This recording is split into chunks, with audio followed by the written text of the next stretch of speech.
stakeholder lainnya dari Direktorat Paten Detail dan Rahasia Dagang telah bergabung bersama-sama kita.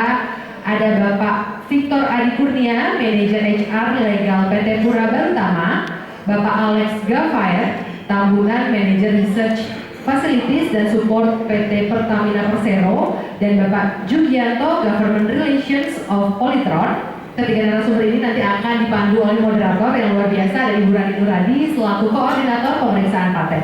Kepada para narasumber dan moderator kita berikan tepuk tangan yang meriah.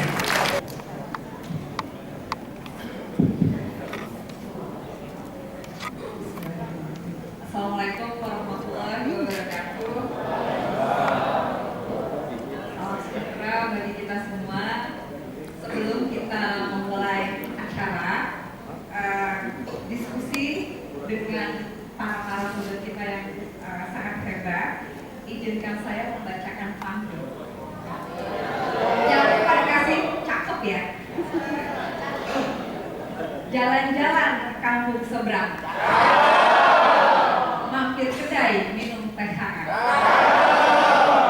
mesti ngantuk datang menyerang. Saya yakin peserta rakenis tetap semangat. Kita semua ya. Baik, dalam kesempatan kali ini telah hadir 3 narasumber kita. Kita akan perkenalkan masing-masing. Kebetulan beliau-beliau ini adalah stakeholder kita dari industri, sehingga kami sangat memerlukan masukan dari stakeholder kita, terutama dari industri, Pak. Kebetulan bapak-bapak semua ya, dimana mungkin kita akan lebih banyak berdiskusi, sharing dengan teman-teman yang lain. Baik, dari paling ujung setelah hadir adalah, saya perkenalkan terlebih dahulu, adalah Bapak Jugianto. Bapak Jugianto tadi seperti yang sudah disampaikan oleh MC adalah Government Relation PT Polytron. Selamat datang Pak. Dari Jakarta atau dari Kudus Pak? Dari Jakarta, oke. Aman. Yang kedua telah hadir di tengah-tengah kita juga adalah Bapak Victor Adi Kurnia. Kebetulan beliau adalah Manajer HR Legal PT Pura Barutama. Dari Kudus Pak? Alhamdulillah, tiba hari ini siap? Oke. Siap. Kemudian adalah narasumber kita yang ketiga adalah Bapak Alex Gavair. Beliau adalah Manager Research Facilities dan Support. Terima kasih telah datang ke dalam kegiatan kami. Ya, karena siang-siang ini biasanya ngantuk Pak ya semuanya, jadi kita lebih baik berbincang-bincang interaktif ya. Ya, kalau kami Pak selaku pemberi pelayanan publik dari Direktorat Jenderal Kekayaan Intelektual, kami ini sangat mengharapkan sebetulnya permohonan paten datang dari industri. Ya, nah yang ingin kita gali lebih lanjut itu adalah mungkin nanti bisa disampaikan, kita lebih kayak mungkin kayak wawancara gitu ya, talk show gitu ya, terkait dengan bagaimana sih kalau kita boleh tahu, mohon diceritakan kemudian pengalaman dalam pengembangan inovasi menjadi invensi ya, karena ini 3 bidang yang betul-betul luar biasa. Satu bidang elektronik ya dari Polytron, yang kedua adalah bidang security ya Bapak ya, kertas ya Pak ya, kertas pengaman ya kalau kita bilangnya, dan yang ini adalah Pertamina BUMN di bidang energi gitu ya. Nanti kita juga pengen tahu nih Pertamina tuh emang ruang lingkupnya hanya di energi saja atau yang lain juga. Oke, mungkin saya berikan kesempatan pertama kepada Bapak Jugianto. Pak, monggo Pak. Oke, selamat siang. Kan kita santai ya. Tenang, Bapak aja disiapin. Oke, jadi siang ini saya hadir di sini.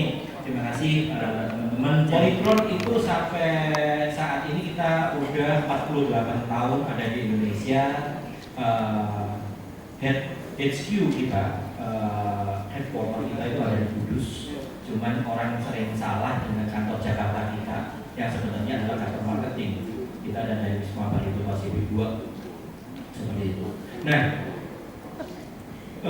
recently kita punya dapat kehormatan dikunjungi oleh teman-teman, ada berapa belas orang waktu itu datang ke Kudus, lihat factory kita, perkembangannya teknologi kita dan lain-lain. Jadi feel free kalau ada teman-teman yang mau visit, kasih tahu saya akan make it happen. Jadi untuk internal saya bisa punya pemberitahuan ke mereka ini bakal ada kunjungan seperti ini, targetnya seperti apa. Oke, nah masuk ke paten. Untuk Polytron sendiri kita itu punya paten total yang kita ajukan itu sudah berumur lebih dari 12 sampai 15 tahun lalu yang terakhir. Berarti dalam jeda waktu 12 sampai 15 tahun lalu sampai hingga sekarang kita hampir tidak pernah mengajukan paten lagi. Dan ini jadi isu besar dari kita waktu kita lakukan assessment. Ini seperti wake up call ya. Kenapa paten ini nggak kita ajukan lagi? Jadi waktu itu ada yang dinamakan adalah braidware. Braidware itu kita sebagai perusahaan elektronik kita mulai sadar bahwa selama ini kita teknologi itu bukan kita berusaha ciptakan, karena esensial dari paten adalah sesuatu yang baru, sesuatu yang beda dan lain-lain. Otherwise nggak akan di-approve. Nah, kita terlalu excited dengan teknologi. Ya, mohon maaf, kita banyak supplier kita dari Korea, China, Taiwan seperti itu. Jadi teknologi itu sudah diciptakan di sana. Nah, kita pernah dapat wake up call yang cukup kencang waktu itu, waktu kita disomasi oleh Nokia. Waktu zamannya handphone, kita disomasi Nokia. Nah, itu asal muasal saya kenal dengan Pak Erik waktu ya. Ini gimana nih? Kumham bisa bantu nggak dan lain-lain. Bayangin, perusahaan sekelas Polytron itu kita tuh kebingungan juga tuh dapat somasi seperti itu. Ternyata setelah kita masalah itu kita selesaikan pelan-pelan, kita juga baru tahu ternyata kita di Indonesia itu belum punya patent pool. Patent pool itu adalah dimana kalau kita mau pakai patennya orang, kita mau bayar, itu bisa bayar di situ. Nah, kenapa kok waktu itu Polytron bisa kena somasi dari Nokia waktu itu adalah kita adalah korban dari ya ini bahasanya ya, kita adalah korban. Sebenarnya memang kita nggak tahu juga sih sebenarnya. Kita dapat komponen itu kan dari China, smartphone Pak. Waktu Polytron masih main smartphone, sekarang udah nggak lagi. Jadi 2018 itu waktu itu. Jadi waktu itu kita udah bayar dengan license ke supplier kita. Ada invoice-nya, tapi itu nggak akan punya arti begitu kita tunjukkan ke Nokia. Nokia merasa, loh, supplier dulu nggak pernah bayar ke kita. Terus yang disalahin siapa? Brandnya. Nah, waktu itu kita benar-benar sendirian karena waktu itu yang kita bisa harapkan waktu itu ada pendampingan dari Tuhan tentang gimana sih apa yang paling parah dari ini. Waktu itu kita coba cari cara lain walk out, jadi akhirnya settlementnya terjadi.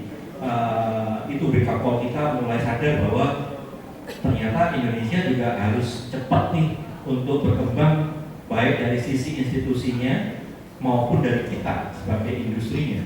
Jadi awareness kita sejak kejadian itu kita udah melakukan simposium internal, belajar penggunaan paten, hati-hati dengan IP dan lain-lain. Karena perlu diketahui kita di industri itu biasanya kita nggak peduli.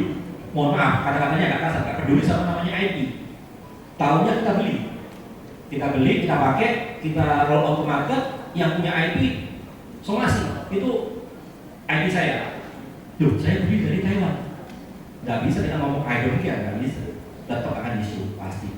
Nah, dari sisi yang lain, pemerintah perlu hadir di situ juga untuk memberikan advisory ya. At least mereka nggak akan berhadapan dengan kita tanpa ada kehadiran pemerintah di situ. Kenapa? Karena yang Anda masukin ini adalah Indonesia. Nah, pendampingan ini bukan berarti pemerintah akan backup kita dan lain, bukan.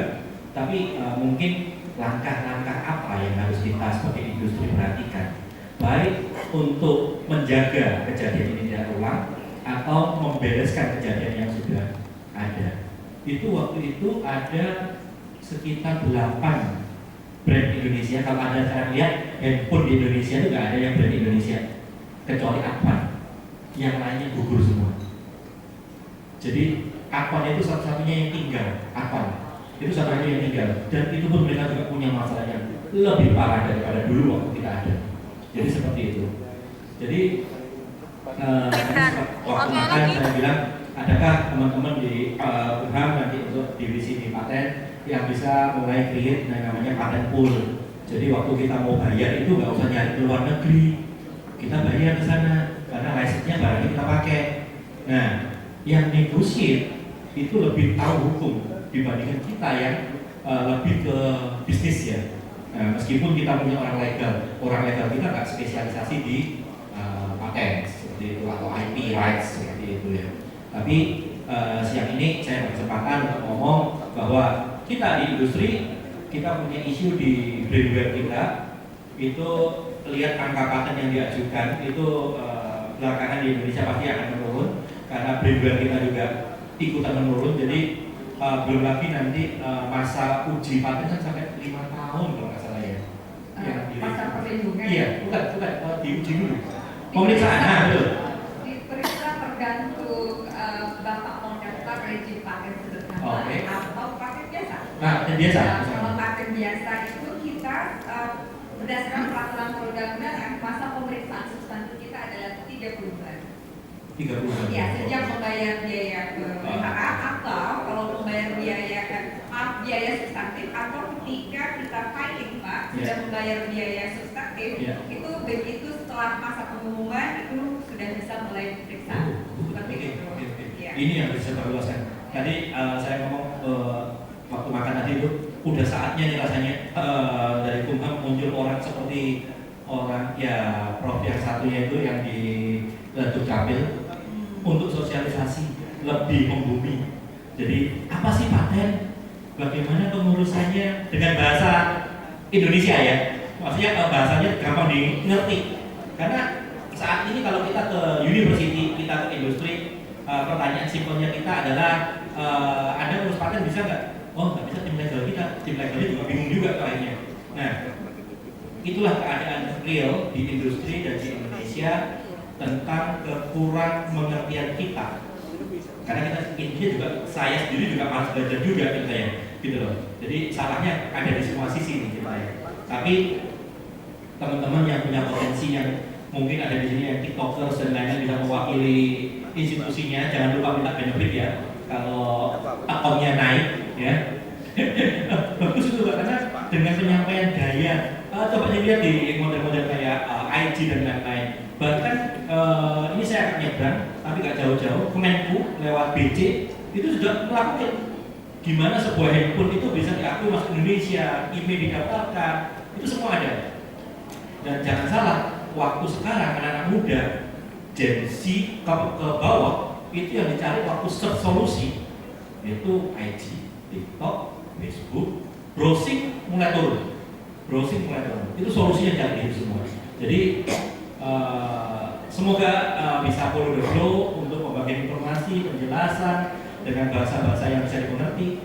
Saya berharap banyak sih paten Indonesia itu bisa punya tarik yang cukup kuat ya. Gantian kita yang museum mereka. Nah, seperti itu. Saya menunggu sekali itu Pak. Siap. Mau begitu. Baik. Terima kasih. Ya. Kita berikan tepuk tangan dulu karena masih ada pertanyaan-pertanyaan ya yang akan kita tujukan kepada narasumber kita. Baik, sekarang kesempatan kami berikan kepada Pak Victor nih terkait dengan tadi yang sudah saya sampaikan, yaitu gimana sih perjalanan ya dari inovasi gitu ya kemudian menjadi invensi, karena sebagai informasi bahwa PT Pura ini cukup rajin mendaftarkan patennya gitu kan. Jadi pengen tahu nih kalau tadi di Politron kan ada rasa 15 tahun nih kita udah nggak daftar paten gitu ya. Nah terus kemudian sedangkan kan untuk PT Pura kan termasuk rajin gitu ya. Nah mungkin sama-sama di Kudus loh gitu kan, bisa sharing. Oke, monggo Pak Fitra. Ya, terima kasih, selamat siang Bapak Ibu sekalian. Rajin karena saya kejar-kejar terus ya Bu ya. Ya, izin Bapak Ibu sekalian, saya Victor, perwakilan dari PT Pura Barutama. Memang kami industri yang bergerak untuk kegiatan utama atau industri utamanya memang di security printing ya. Artinya kita bergerak di bidang percetakan utamanya. Kebetulan ada pengembangan juga di beberapa divisi di kami, sehingga kami sekarang ada di 30 divisi kegiatan usaha, mulai dari security printing, kemudian permesinan, konstruksi, bahkan ini kalau boleh dibilang saya dengan Polytron ini juga salah satu kompetitor ya Pak ya. Tadi barusan ngobrol-ngobrol dulu, ternyata kalau sama-sama jual STB ini. Ya baru tahu juga ya, ternyata kami kompetitor juga. Ya, kemudian ada juga di divisi Smart Card ya, Bapak Ibu sekalian mungkin yang punya ATM, e-money, nah itu beberapa produksinya ada di kami Bapak Ibu. Nah, jadi kalau bicara di terkait paten, kebetulan ini juga di sebelah saya Pak Alex tadi juga ngobrol sempat. Kami juga dengan Pertamina ada paten juga yang dikerjasamakan sudah kurang lebih beberapa tahun yang lalu, itu terkait dengan paten kilang minyak ya. Kebetulan ya TDAH ya, betul Ibu. Nah, kebetulan dulu kami juga bergerak di bidang itu juga, tapi kemudian untuk pilotnya mungkin dengan Pertamina dan Energo seperti itu. Kami dulu support di risetnya aja Ibu. Kemudian terkait dengan proses pendaftaran paten ya, ini kami memang sejak tahun sekitar 89 atau kurang lebih tahun 90-an lah ya, 90 tahun 90-an itu kami sudah berkecimpung di dunia perpatenan. Nah, saat ini kami memang baru sekitar 200 paten lah kurang lebih, jadi termasuknya belum banyak ini Bapak Ibu sekalian ya, jadi termasuknya sedikit ya, per tahun paling kalau di rata-rata hanya 10 ya Ibu ya, nanti sekarang sudah 33 tahun. Nah, dulu perusahaan kami memulai paten ini ketika mungkin Bapak Ibu sekalian, apalagi ini para pemeriksa paten mungkin ingat ya, di tahun 90 itu baru-barunya muncul hologramisasi ya, jadi apa-apa dulu semua pakai hologram, mau apa itu namanya tutup kemasan dan sebagainya itu semua pakai hologram. Zaman hologram masih booming.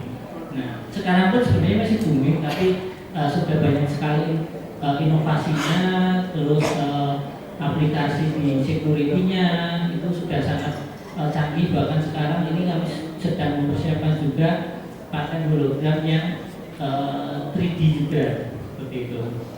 Nah, di tahun 90 kami sudah mulai berkecimpung di perpatenan khususnya hologramisasi.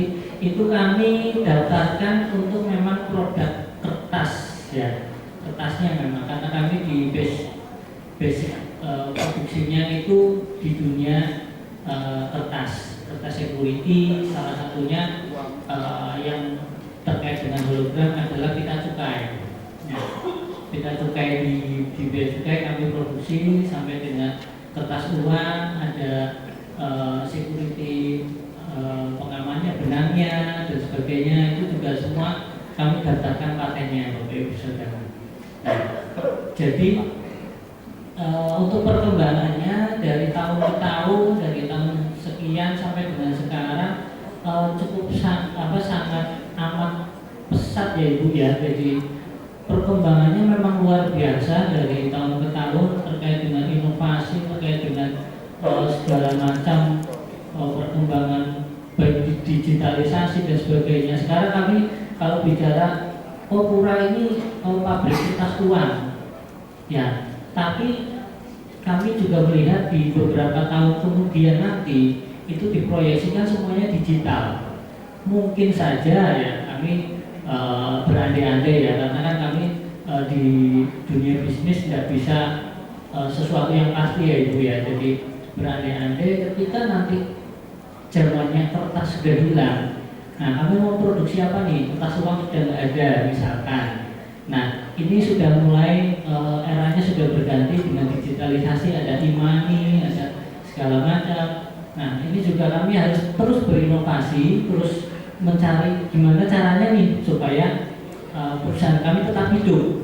Ya, kalau kami sudah nggak bisa produksi kertas, apa nih yang akan kami produksi? Penggantinya apa? Misalkan e-money kita cetak juga kartu-kartu ATM, kartu e-money seperti itu. Bahkan kami juga sudah merambah ke dunia digitalisasi seperti aplikasi-aplikasi. Ya. Aplikasi-aplikasi itu kami sudah mulai coba membuat ya supaya kami juga tidak tergerus oleh zaman, tetap bisa eksis di kemudian hari itu.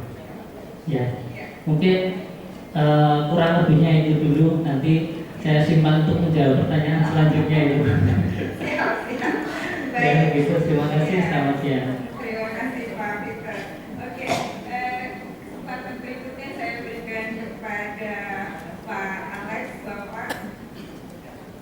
Oke, ini mungkin memang ada slide ya saya hasilkan, tapi menjawab mungkin langsung aja menjawab pertanyaan tadi ya. Secara gampang sih kalau di Pertamina itu ya, kita itu perjalanan inovasi sampai intensif itu mungkin titiknya itu di tahun 2017. Itu pada saat itu ada Direktur Utama Pak Dwi Sucipto.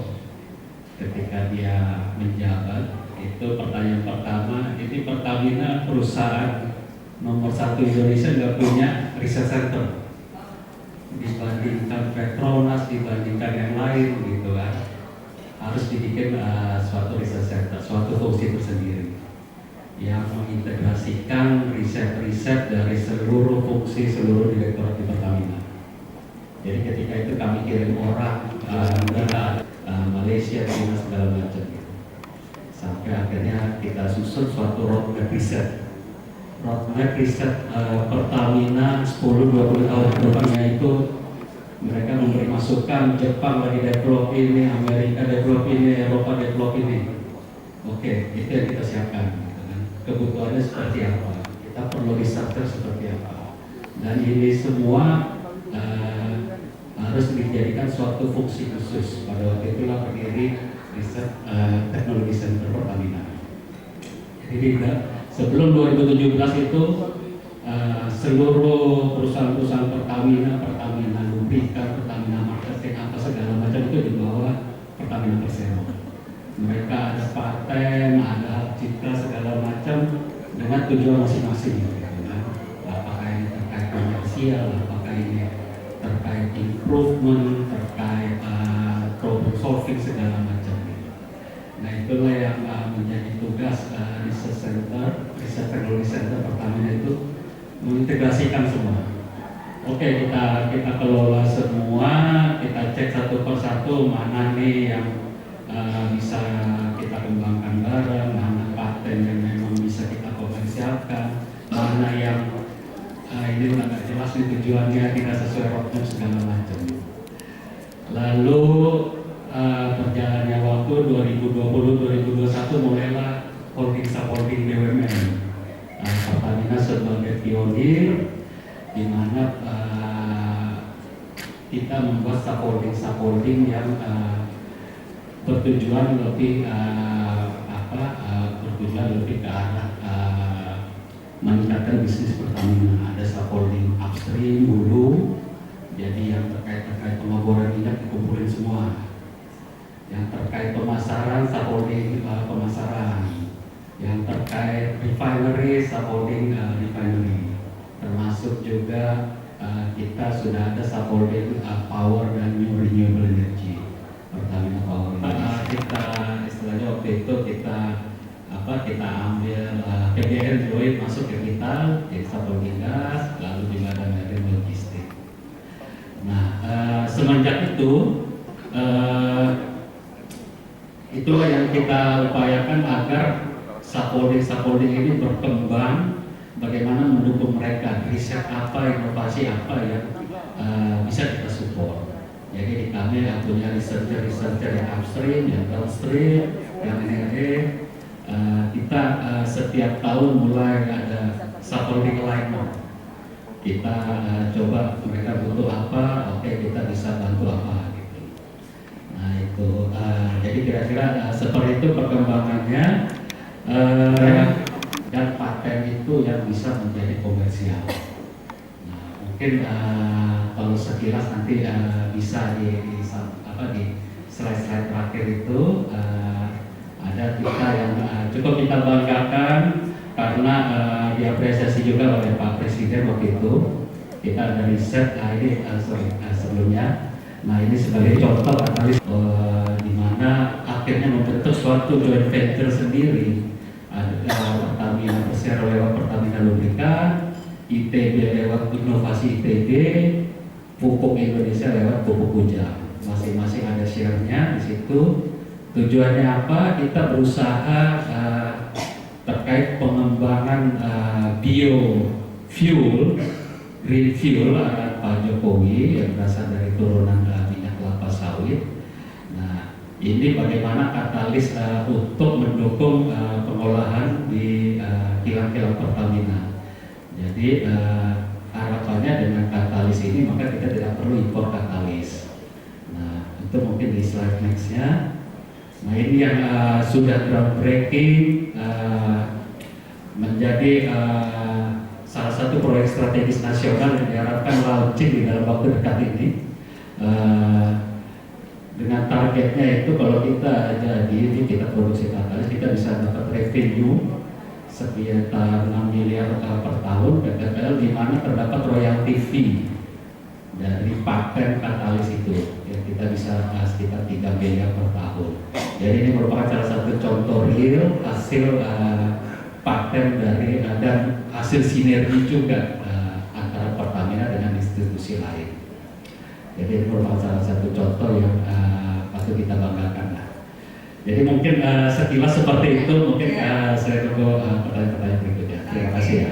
Iya, tepuk tangan bersama ya. Kalau tadi di Pertamina itu sudah melakukan ya mendukung ekosistem triple helix antara perguruan tinggi, regulasi dan industri. Nah, ini saya pengen tanya dengan toko sebelah nih, gitu ya. Oke, saya pengen tahu nih untuk Polytron maupun juga PT Pura Barutama gitu, apakah ada model-model kolaborasi antara industri dan perguruan tinggi yang telah diterapkan pada perusahaan bapak-bapak semua?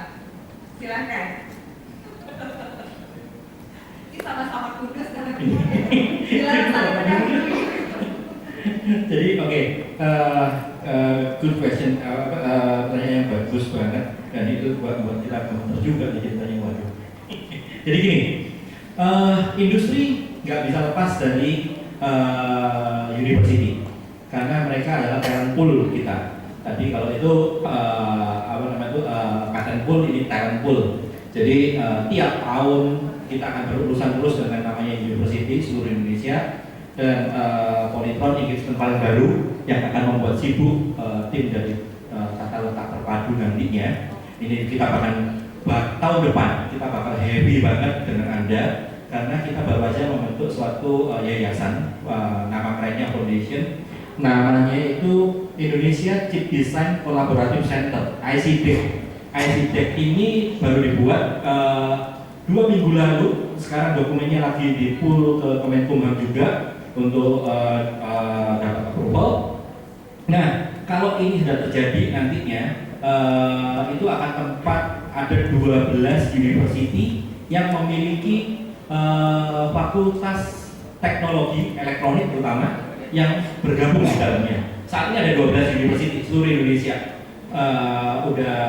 Mereka udah sign bareng jadi pengurus bersama. apa sih fungsi dari foundation ini? Ini adalah cikal bakal Indonesia bisa melakukan untuk talent muda Indonesia untuk bisa belajar untuk mendesain chip.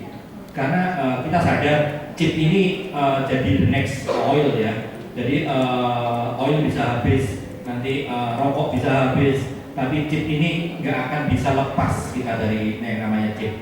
Padahal yang kita tahu chip sekarang itu handphone yang kita pakai. Dalam roadmap yang sudah kita lancarkan itu ada satu roadmap yang sangat dalam tanda petik agak sedikit mengerikan. Itu adalah chip yang biochip.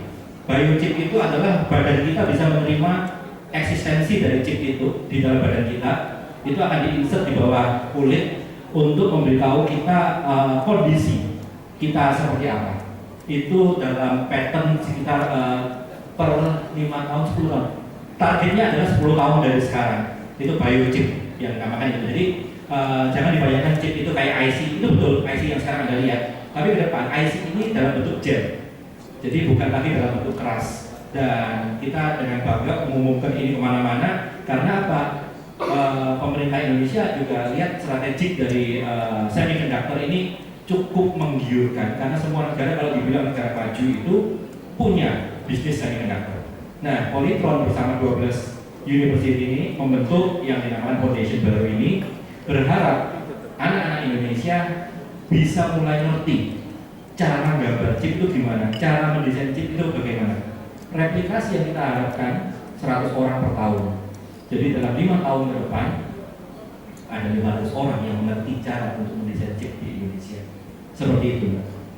Oke, terima kasih atas penjelasannya Pak. Monggo Pak Victor. Ya, baik, kalau untuk pura terutama ini biasanya kami sama sih sebenarnya. Kami juga tidak terlepas dari university untuk melakukan riset-riset dan sebagainya. Cuma kami ini biasanya silent ibu.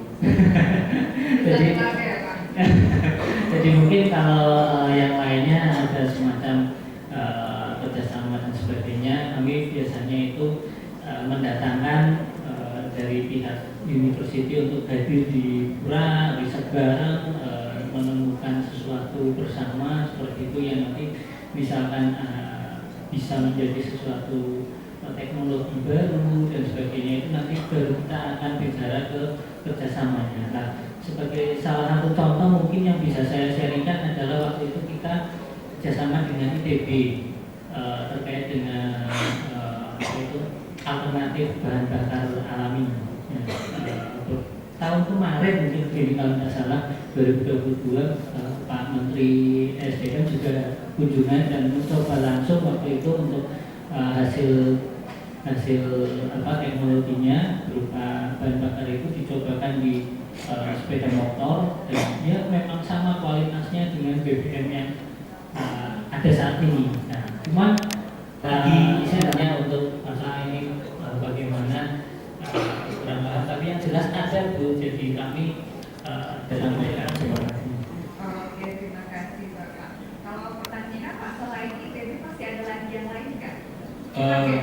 Banyak ya. Artinya gini, kita itu tiap tahun kita itu jadi Pertamina ini kan seperti yang dipahami bersama ya, banyak orang yang bekerja sama sama Pertamina. Nah, tiap tahun kita mengadakan namanya satu program ideasi. Jadi kita undang seluruh universitas, kita sampaikan bahwa kalau memang ada riset yang akan mendukung bisnis Pertamina, silakan disampaikan. Kita akan kerjasama, bentuknya seperti apa, keluarannya seperti apa. Nah itu yang tinggal nantinya tinggal teknisnya gitu. Jadi ide-idenya itu mungkin teman-teman dari universitas itu memang sudah ada yang cocok nih dengan Pertamina. Di luar itu juga kita ada yang sering itu top down dari atas permintaan. Sebagai contoh mungkin yang kemarin bisa teman-teman lihat di berita terkait motor listrik gesit. Itu program motor listrik di mana Pertamina mendapat lingkup sebagai untuk penyediaan energinya lewat baterai. Kita mendevelop baterai sel itu dengan BUMS. Jadi kalau teman-teman googling itu baterai Pertamina itu keluar tuh gambar baterai sel ada tulisan Pertamina itu kita develop barang UNS Solo. Nah jadi kita selalu terbuka dengan universitas atau institusi manapun terkait riset-riset.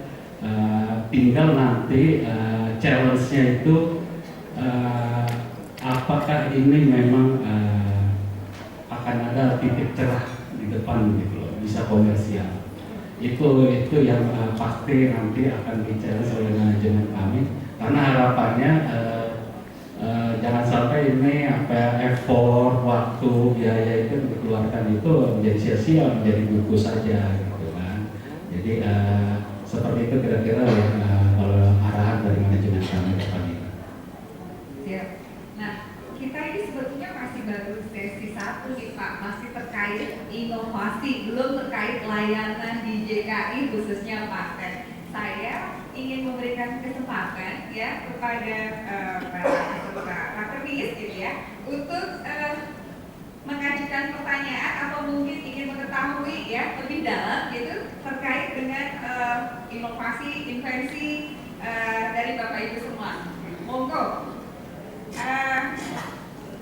Langsung Pak Said Nafik.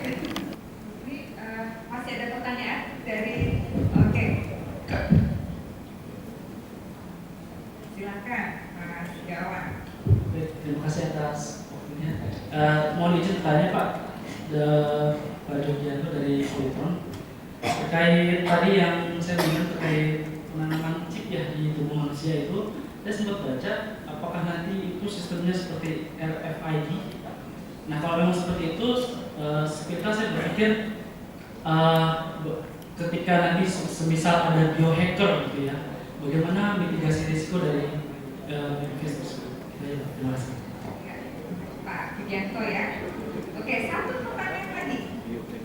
Oke, Mbak Sonia. Ya, mungkin izin bertanya untuk ketiganya ya, karena kebetulan ketiganya memang sudah punya pengalaman terkait proses pendaftaran paten maupun pemberian paten ya. Nah, mungkin karena ini adalah evaluasi penguatan layanan. Sebenarnya yang kami ingin sampaikan atau ingin kami tanyakan pada bapak-bapak semua, adakah misalnya boleh nih kita direview misalnya, apakah dalam proses pendaftaran paten sampai putusan atas paten tersebut atau atas permohonan tersebut, bapak-bapak ini mengalami kesulitan atau kendala atau koordinasi dengan kami di setiap tahapan itu, apakah mengalami kesulitan? Mungkin itu yang sebenarnya kami ingin tahu gitu loh. Dan kesulitan bapak-bapak misalnya nih, kalau dalam menjawab ini kan biasanya sering ya kita kontak-kontakan juga terkait hal tersebut. Jadi mungkin yang tadi saya belum dengar harus seperti itu. Ya, terima kasih Mbak Rani. Ini baksonya sebetulnya itu termis kedua loh, itu sebetulnya pertanyaan saya untuk mereka semua. Kalau ya baik kalau gitu pertanyaan pertama dan kedua dulu, nanti setelah itu mungkin ada diselipin mungkin ya satu kuis mungkin izin gitu ya, jadi supaya para narasumber juga refresh lagi ya. Monggo Pak, terkait dan ini pertanyaan ya. Oke, yang pertama dulu. Jadi makasih Pak. Ya Pak, saya aja. Jadi Politron itu sebenarnya ada 2 pertanyaan tadi Pak ya. Ini jawabannya agak susah. Pertanyaannya Mbak saya lupa. Ya, pertanyaan pertama tadi adalah Bapak kan adalah penulis, apakah Bapak itu penulis yang programming ya? Pascal. Terus kemudian yang kedua tadi adalah paten Politron yang ada di Amerika itu nasibnya seperti apa, begitu kan ya? Makasih Mbak, udah kasih saya waktu untuk jeda berpikir. Pak, saya kebetulan itu memang kebetulan namanya mirip Pak. Jadi umur saya sama Anda lahirnya sama, jadi penulisnya bukan saya Pak. Memang mirip Pak penulisnya. Saya juga baca buku basic Pak gitu. Nah, Kedua yang dari US, untung saya masuk ke ruang ini dengan data juga. Jadi udah di-graded Pak, dan memang sekarang udah masanya udah dilepas Pak. Udah, kalau ini iya 5 tahun lalu udah berakhir masa perlindungannya. Itu memang di apply di US Pak. Ada total ada sekitar 6 yang udah di-graded dan sudah selesai masa perlindungannya. Nah, untuk yang di Indonesia sendiri banyak Pak, cuman klasik waktu diperiksa, setelah itu ada pertanyaan-pertanyaan yang dimana kita nggak bisa tes untuk membentuk bahwa ini memang baru dan lain-lain. Selalu kita kelemahannya adalah barang ini menurut kita baru, tapi ternyata di belahan dunia lain sudah ada. Gitu. Jadi posisinya adalah dianggap ditarik kembali formalitas dan lain-lain. Gitu. Seperti itu Pak keadaan saya di Polytron. Nah, yang chip tadi. Kalau ini saya nggak perlu jeda sedikit. Gini, yang kita create nantinya itu adalah desain. Jadi kayak buku gambar, kayak PCB ya, PCB-nya itu kita ada desain untuk flow dasarnya beserta mappingnya, komponen yang kita pakai. Nah, untuk ditulisin apa dan digunakan apa, ini ada satu perusahaan lain yang execute. Misalnya TSMC tugasnya untuk membuat satu IC yang tugasnya adalah bisa beautify seperti itu ya. Tapi kalau untuk dipakainya nanti sama Samsung atau Apple mau dibuat seberapa hebatnya tergantung si perusahaan itu. Jadi kita ada di paling hulu nantinya.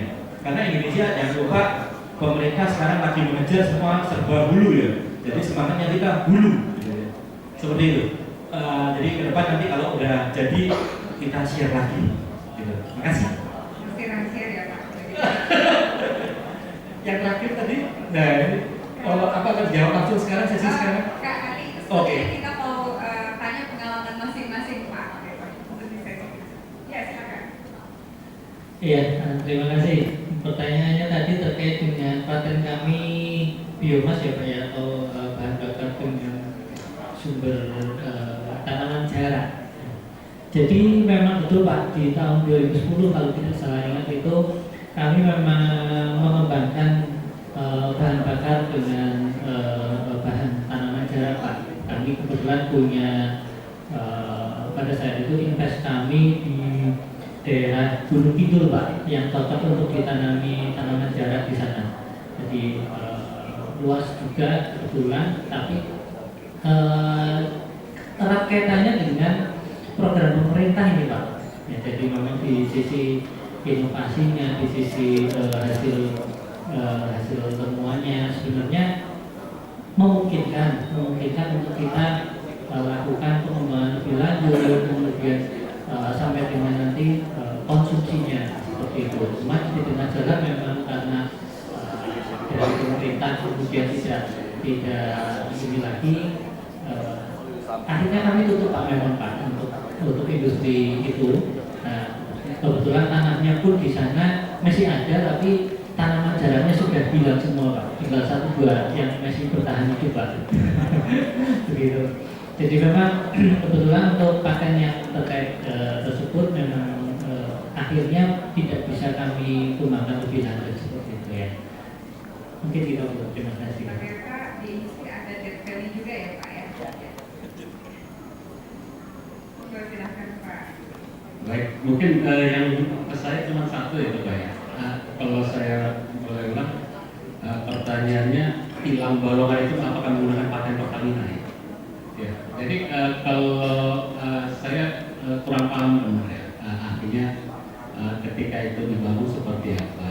Cuman biasanya kita kan ketika membangun suatu kilang itu kan ada namanya studi sampai engineering sampai konstruksi gitu kan. Nah artinya itu semua proses end to end gitu. Apa inputnya, apa outputnya. Dan kilang balongan itu banyak produknya belakangnya. Jadi dan peralatan-peralatan yang digunakan di dalam kilang itu ada yang memang peralatan dari luar negeri yang sudah memiliki license juga sendiri gitu. Mereka menggaranti kalau masuk fluida ini dengan temperatur sekian, pressure sekian, segala macam, dia guarantee akan keluar seperti ini.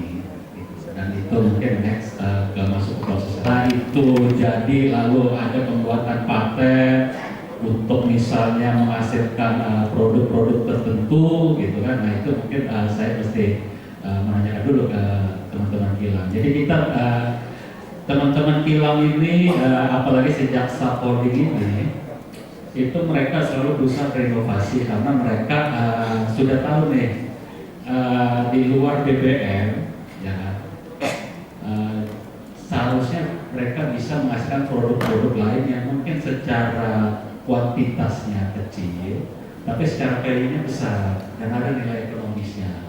Nah ini yang mereka selalu berusaha sebisa mungkin memaksimalkan kilang yang sudah ada ini.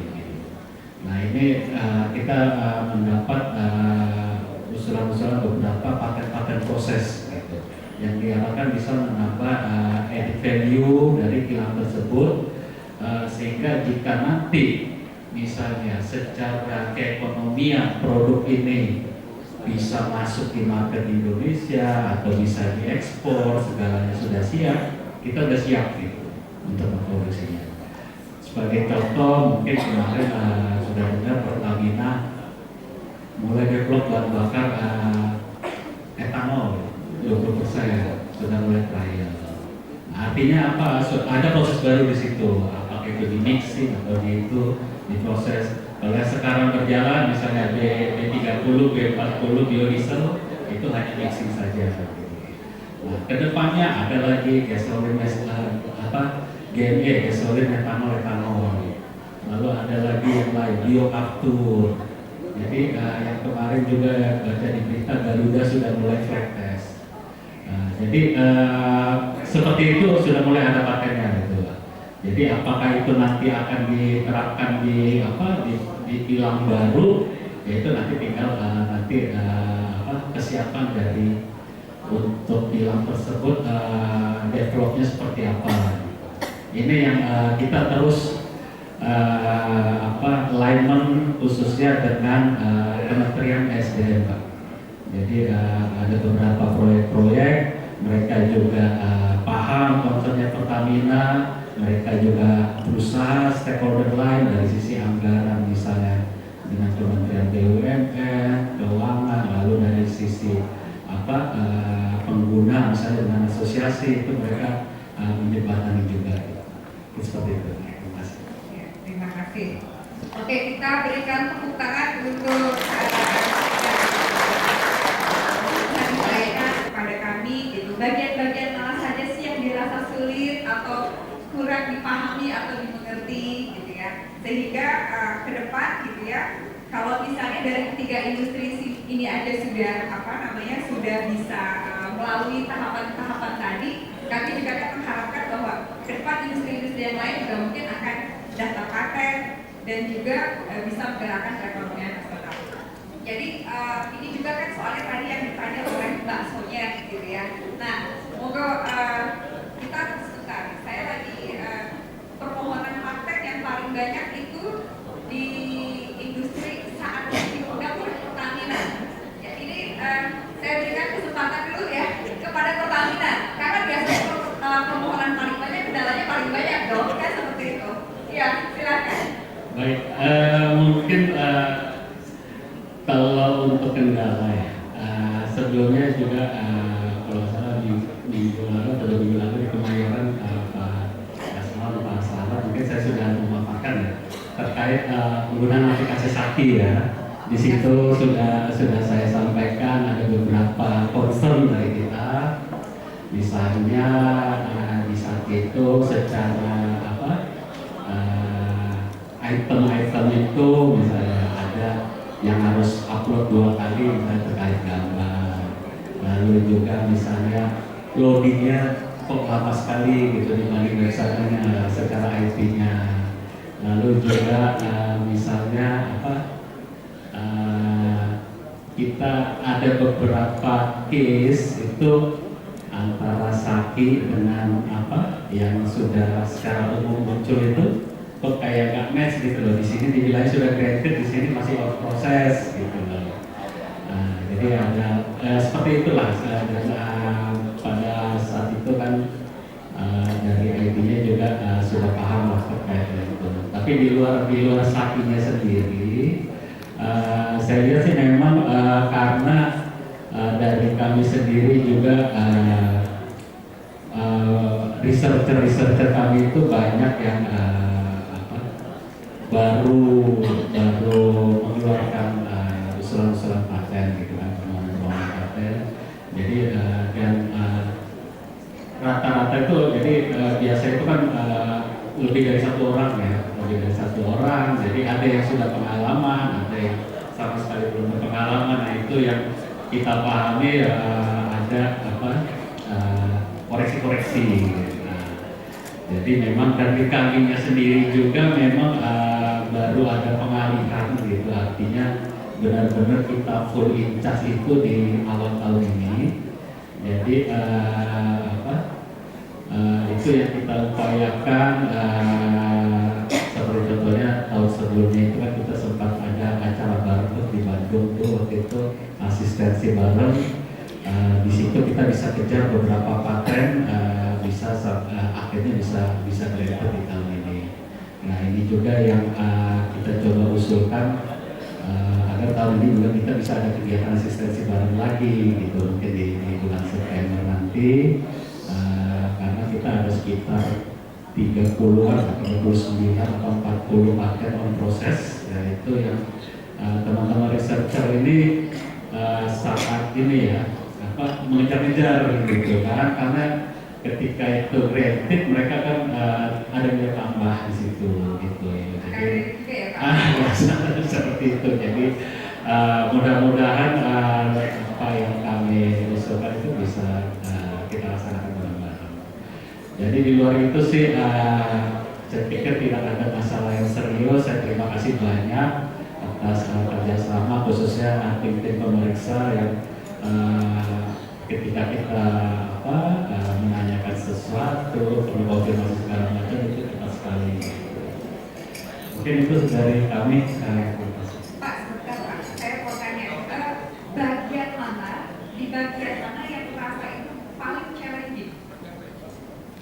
Misalnya di permohonan kah, di pemeriksaan kah, di sertifikat kah, gitu kan? Itu kan kita kan ada bantu jalan, sebetulnya proses yang ada di tempat kami gitu ya. Yang dirasa itu membutuhkan pendampingan atau kata-kata membutuhkan asistensi yang lebih dari sebelumnya. Ya mungkin di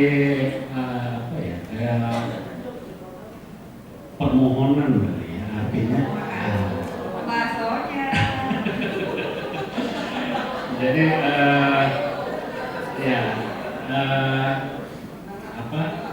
jadi artinya kita kan melihat secara timeline, average timeline gitu kan, dengan sekian banyak yang pending itu.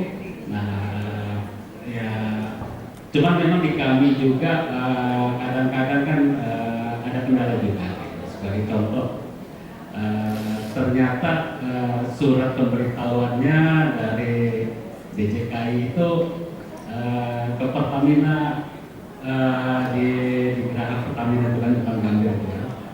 Sementara kami di Gedung Sokodet itu lama tuh jalannya tuh. Tahu ketika nyampe di kami loh, deadline nih gitu kan. Tahu udah dianggap tidak dilanjutkan gitu. Waduh, buru-buru bersurat ke Kepala Sponsor. Kadang-kadang kejadian seperti itu di internal kami dan kami pahami juga, tapi kan karena memang atas nama Direktur Utama Pertamina Persero gitu kan, yang dengan kesibukan beliau itu yang jadinya lama turunnya gitu. Jadi mungkin seperti itu dan kita sama-sama paham aja deh. jadi sering dapat surat cinta. Iya. Itu sih. Siap.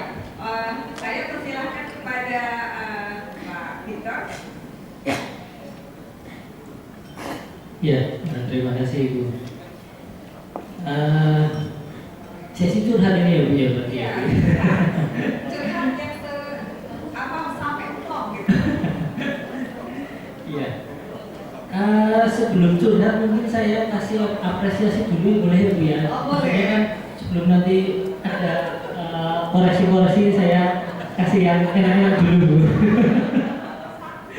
Jadi gini Bu, mungkin saya bisa kasih apresiasi kepada DJKI khususnya paten karena memang sekarang sistemnya sudah online ya Ibu ya. Jadi itu sangat mengurangi beberapa poin-poin baik itu di dalam pengiriman dokumen, terus paperless juga kan ya Bu ya, jadi lebih simpel juga. Kemudian hampir sama tadi Bu pengalamannya ya, surat menyurat itu yang dulunya sering kami miss dalam artian dari paten sudah kirim melalui pos, melalui ekspedisi, kemudian nyampe di kantor kami, kebetulan nyampenya memang sama ke direktur utama kami. Nah, direktur utama kami kemudian disposisi turun sampai dengan ke PAC yang menangani, itu memakan waktu yang cukup lama. Jadi akhirnya banyak miss juga di situ. Ya, itu dulu Bu. Jadi sekarang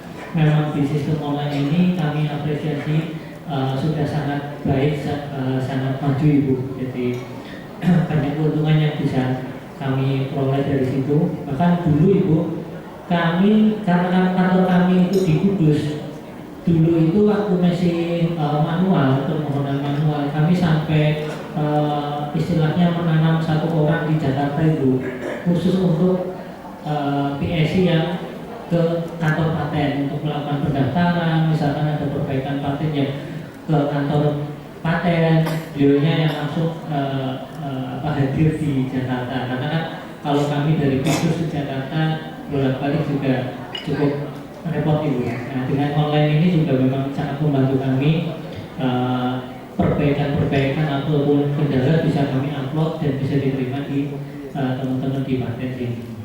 Nah, itu apresiasinya Ibu. Tapi yang memang tapi memang Ibu perlu kami sampaikan ya beberapa ya semacam masukan aja Ibu ya. Jadi di satu sistem itu ya, yang dimana harapannya memang sudah sangat membantu kami, cuman pada pelaksanaannya kami terkadang memang sedikit ada kendala ini Ibu. Jadi hampir sama juga tadi sistemnya sering muter terus gitu Bu. Jadi kadang kami mau upload, mau melakukan perbaikan itu muter terus gitu. Kemudian kalau sudah berhasil upload, ada notifnya berhasil, tapi ternyata kok lama ya nggak ada respon, kok terus diem aja nih, nggak ada feedback dari kantor paten, kami kurang apa lagi, terus prosesnya ini selanjutnya bagaimana, sampai di mana, kami buru-buru akhirnya kontak buronya lagi, Bu, permohonan kami ini yang nomor sekian-sekian gimana ya Bu, kok anteng nih Bu, nggak ada pergerakan kemana-mana. Terus akhirnya dicek dulu ke teman-teman di staffnya, kok Pak ini uploadannya kok nggak terbaca, blank putih semua loh, kok bisa ya Bu? Padahal kami uploadnya satu dokumen ya pasti ada isinya. Nah itu sering kali terjadi seperti itu. Jadi kami sudah upload, kami berusaha secepat mungkin merespon, upload, sudah notifikasinya berhasil. Tapi ternyata kok lama ini kenapa? Kami nggak tahu, nggak ada feedback. Biasanya kan di inbox-nya muncul gitu kan bukan. Ternyata di inbox-nya biasanya hanya yang berupa resmi surat perbaikan paten. Nah kalau yang teknis-teknis begini ini nggak ada. Nah notifnya ada di buronya. Saya harus tanya dulu buronya. Ini gimana ini Bu? Gitu itu sering terjadi seperti itu. Kemudian kode billing Ibu ya, nah, jadi pada saat kami melakukan permohonan kode billingnya ini beberapa waktu yang lalu kelihatannya berubah ya Bu ya, jadi cuma 1 hari ya Bu masa berlaku kode billingnya. Jadi ya ini mungkin masukan aja buat teman-teman paten di sini, ketika dulu diberi waktu 1 minggu itu kami merasakan kemudahannya karena begini Bu, yang namanya di corporate di kami ya, walaupun kami swasta Cuman untuk permohonan pembayaran semacam itu kami butuh ACC pimpinan, butuh proses dari pemohon PAC, kemudian harus ACC ke pimpinan setempatnya, kemudian nanti diajukan ke direktur keuangan, direktur keuangan ACC, kemudian nanti ada bagian pembayarannya nanti eksekusi di lapangan dan sebagainya. Itu kami terus terang ada proses yang harus kami lalui di manajemen kami. Nah, kemarin kami cukup kaget juga loh. Ini kami daftar kebetulan waktu itu sore. Nah, kok sekarang pilihnya hanya sampai dengan jam 00. Waduh, buru sekali ya Bu. Akhirnya terpaksanya kami bypass waktu itu dan kemudian di proses-proses selanjutnya kami siasati, ya kami istilahnya ngobrol uang dulu nih Bu ke keuangan, sehingga pada saat kami klik permohonan kami sudah siap istilahnya dananya ya untuk pembayaran itu. Tapi terus terang ini menjadi satu hambatan terus terang Bu. Mungkin bagi teman-teman Paten ataupun di kementerian ataupun mungkin juga di perusahaan yang lain tidak satu kendala, cuman kebetulan di kami ini jadi satu kendala itu dengan sangat singkatnya kode billing yang harus segera dibayarkan. Nah, terus juga kebetulan Ibu kami ini kan ada cukup banyak paten yang masih on proses. Nah, dari yang dulunya manual kemudian di sistem Sakti yang awal itu Bu, itu dimigrasikannya kelihatannya tidak bisa seluruhnya. Nah, kemudian kami juga akhirnya kehilangan jejak. Ini dulu sampai di mana nih, karena kan dulu masih manual ya Ibu ya. Ada pemeriksaan substantif pertama, kedua. Nah, ini kami mau melanjutkan ketika masuk di sistem, kami bingung. Nah, ini kami mau mulainya di mana gitu.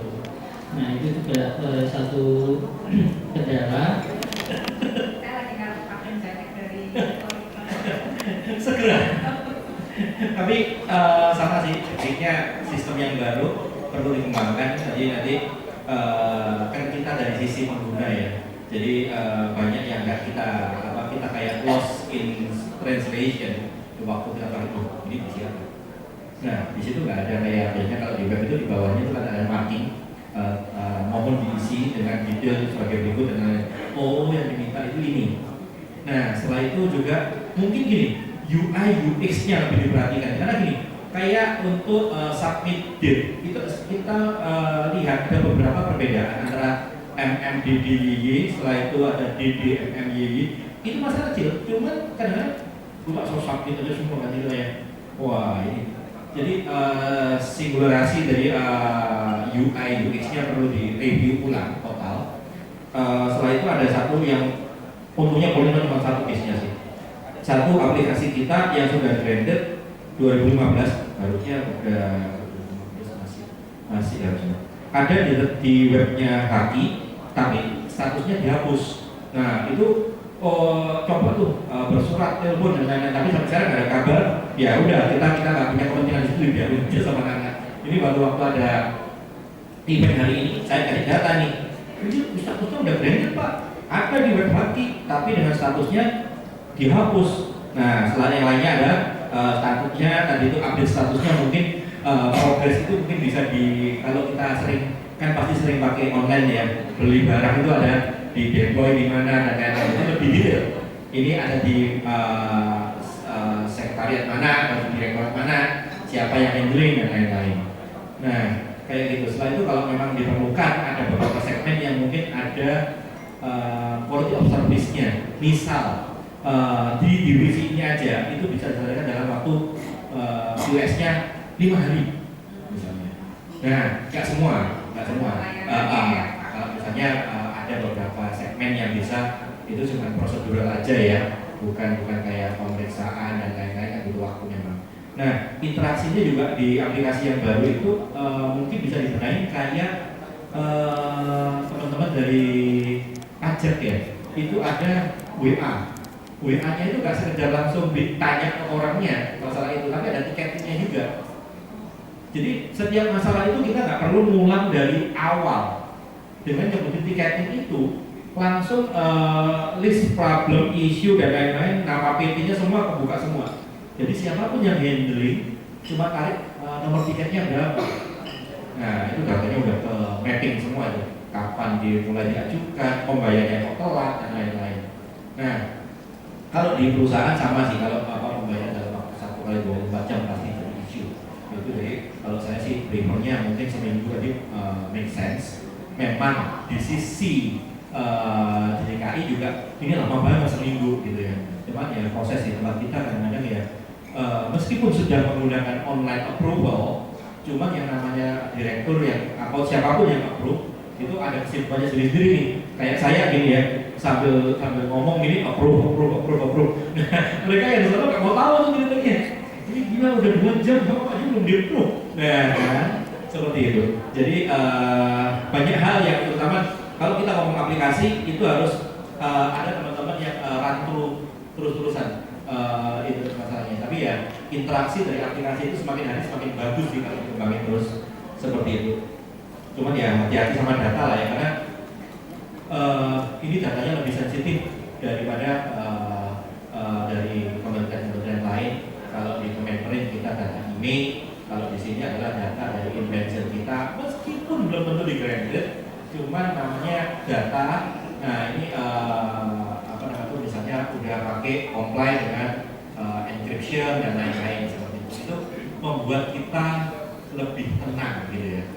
Jadi ada juga beberapa invention yang sengaja nggak di-upload dulu karena nunggu matang dulu, padahal perlindungannya juga bahaya gitu loh, karena takutnya waktu di-upload, nah betul, cuman ya itu kan paranoidnya mereka aja sih, nggak semua sama. Tapi kalau dengan ada standar misalnya SQL apa aja yang dipakai perbankan dan lain-lain itu akan terdapat will be good. Nah, yang terakhir kita tuh kalau di Polytron banyak yang gagal. Jadi ngajuin paten statusnya terakhir kan dia akan ditarik kembali. Itu sampai level paling tinggi cuma di direktur. Jadi seperti itu. Jadi mungkin ya karena tadi tuh di tempat lain ini nggak ada dan lain-lain. Jadi yang berhasil granted di Indonesia itu cuma 1, 2, 3, 4, 5. Ya 5 aja sampai sekarang ya.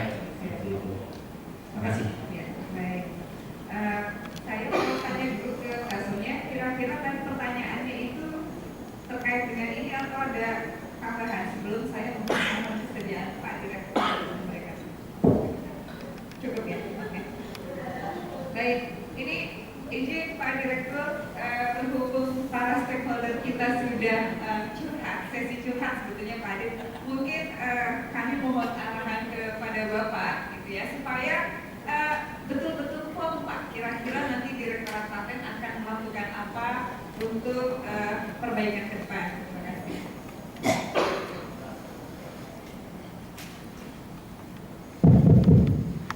Baik, terima kasih Mbak Nani. Bapak-bapak yang terhormat, tidak ada cacatnya dalam bekerja. Jadi kegiatan ini memang kita siapkan untuk mendapatkan masukan-masukan. Kemarin kami sudah undang dari berbagai tempat yang lain untuk menilai ataupun mengevaluasi kami, ya, termasuk juga di mitra kerja kita yang lain. Dan kesempatan ini memang kita sengaja mengundang industri, karena perhatian kami kepada industri juga sangat besar. Karena menurut hemat kami, industri merupakan salah satu stakeholder kita yang sangat penting dalam memajukan sistem paten di tanah air. Jadi sekali lagi terima kasih banyak ya. Nah, adapun terkait dengan hal-hal yang tadi disampaikan atau dalam kata lain curhat tadi itu, saya tadi sudah pesan, saya langsung saya langsung kirim di grup WA pimpinan di Direktorat Paten. Jangan sampai tidak ada satupun yang mencatat ini. Karena bagaimanapun juga ini yang kita tunggu-tunggu Pak. Yang disampaikan oleh Pak Victor tadi sangat relevan. Dari Pertamina juga dari Polytron juga. Ya, karena kita tidak tahu Pak. Karena itu kan dalam perspektif pemohon, ya Pak ya, yang merasakan kendalanya ya pemohon. Ya, kan? Ternyata masih ada beberapa hal yang mungkin tidak di dalam tanggung jawab kami, misalnya itu di aplikasi yang bertanggung jawab kan itu adalah Direktorat TI, di database itu di Direktorat TI, tapi kan berkaitan dengan kinerja kami juga. Nah ini kan menjadi bahan kami kemudian untuk bertemu dengan sekretariat, bertemu dengan direktorat kami di Direktorat TI. Ini loh masukan keluhan dari pemangku kepentingan kita, dari stakeholders kita seperti ini. Jadi saya merasakan ini sangat berharga, Bapak-Ibu sekalian, Bapak sekalian. Ya. Terima kasih banyak. Nah, mungkin dalam kesempatan yang sangat baik ini, saya juga ada 1-2 hal yang ingin saya sampaikan juga. Setelah mendengarkan masukan Bapak dan Bapak sekalian, dalam rangka penguatan kapasitas kawan-kawan kami di Direktorat Paten, terutama para pemeriksa, kami juga merasakan pentingnya kawan-kawan para pemeriksa ini kemudian juga melihat ke dunia industri. Ya, misalnya berupa kesempatan misalnya mengunjungi pabrik, ya, berkunjung ke Pertamina, berkunjung ke PT Pura, berkunjung ke misalnya Kulitron. Ternyata di lapangan perkembangan teknologi di bidang elektro sampai kapan? Sampai sejauh mana sih? Ya, agar kawan-kawan kami kemudian juga mempunyai pengalaman lapangan, ternyata sampai di situ. Nah ini yang ingin kami coba jajaki, Pak. Karena bagaimanapun juga kita di Direktorat Paten itu juga butuh penguatan kapasitas. Itu yang pertama. Ini yang ingin kami jajaki nanti ke depannya, apakah kami kemudian bisa mengirimkan kawan-kawan kami dalam rangka berkunjung melihat perkembangan teknologi. Yang kedua, di tahun ini kami memulai kegiatan inovasi yang kami lakukan. Kami mengirimkan para pemeriksa paten ahli utama ini ke perguruan tinggi, Pak. Dalam rangka memberikan pendampingan, dalam rangka memberikan asistensi kepada perguruan tinggi dalam mengoptimalkan sisi paten di perguruan tinggi masing-masing. Termasuk juga dalam misalnya memberikan bimbingan bagaimana paten draftingnya. Ya, kemudian bagaimana konsultasi lebih lanjutnya. Kami berikan pendampingan. Karena kami merasa bahwa kalau itu kita berikan, maka salah satu dampaknya nanti adalah meningkatnya jumlah permohonan paten lokal dalam negeri dari kalangan perguruan tinggi dan lembaga riset. Saya merasa juga hal yang perlu kita lakukan adalah bagaimana memberdayakan industri dalam negeri. Saya sudah diskusi dengan beberapa kawan, termasuk para pemeriksa paten utama. Bagaimana kalau di tahun ini kita sudah memulai paten examiners go to campus? Bagaimana kalau tahun depan kita bikin paten examiners goes to industry, goes to BUMN misalnya, ya kan? Supaya apa? Potensi yang ada di industri dalam negeri, potensi yang ada di BUMN kita bisa kita kuatkan, bro. Ya, bisa kita dalam hal apa? Kementerian Hukum dan HAM dalam hal apa di JNK ini bisa memberikan kontribusi kepada industri sesuai dengan kapasitas kita juga.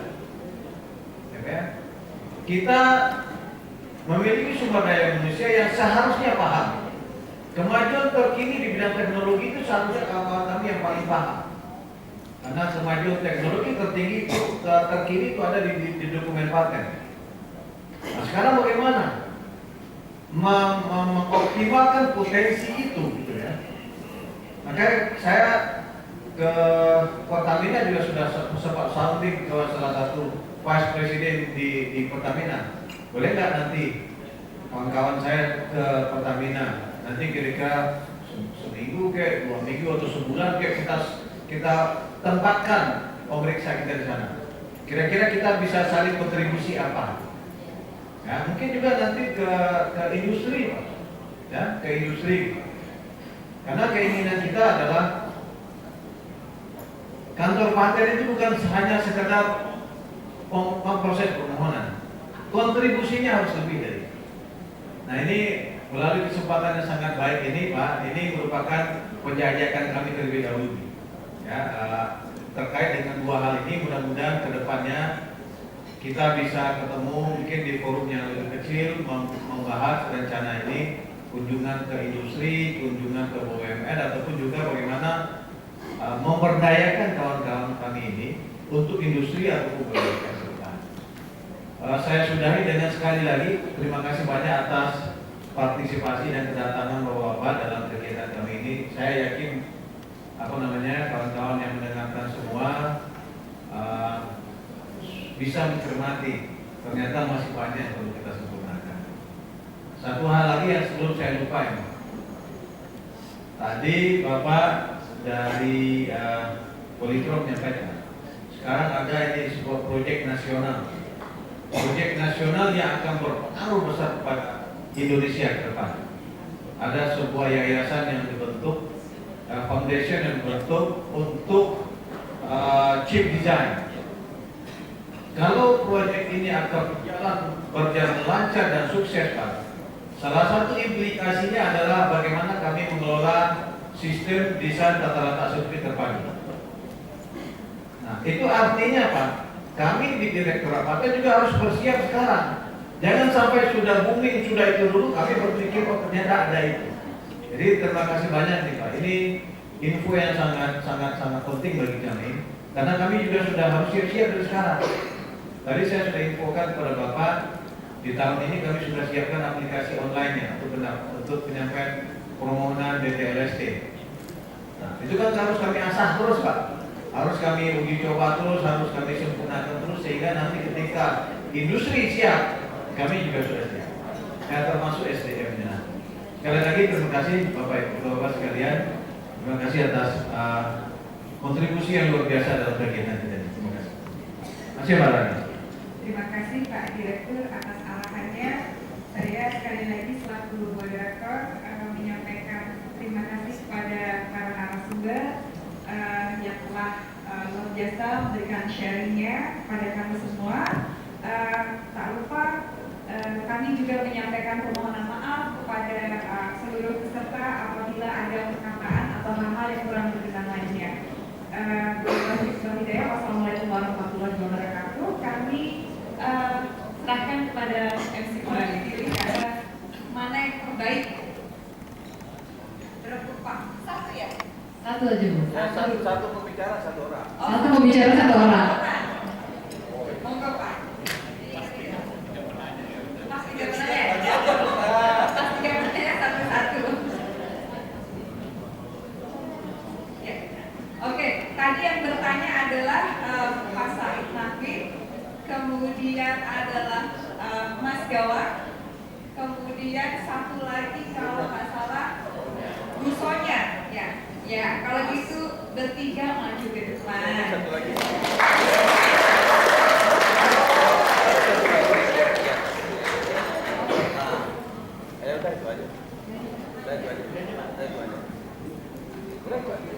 Baik, kepada para penanya terbaik, silakan untuk maju ke depan.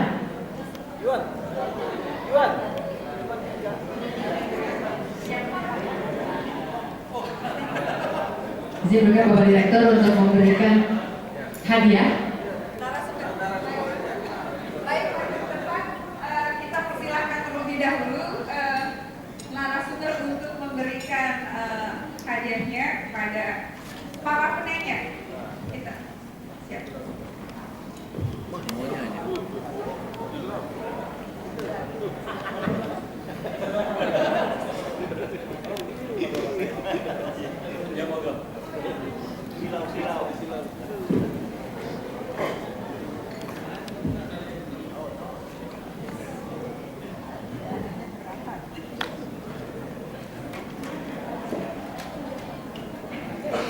Dilanjutkan dengan sesi foto bersama.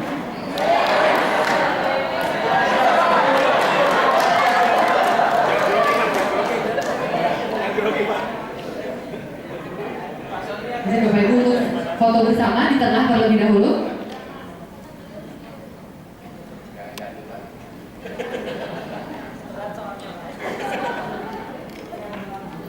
Adi Kurnia selaku manajer HR Legal PT Pura Barutama. Terima kasih Bapak Victor.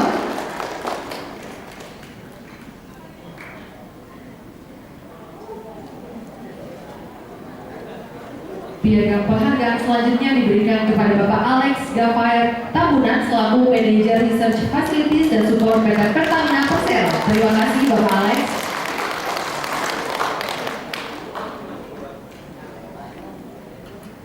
Piagam penghargaan selanjutnya diberikan kepada Bapak Jugianto selaku Government Relations of Polytron. Terima kasih Bapak Jugianto. Dilanjutkan dengan foto bersama.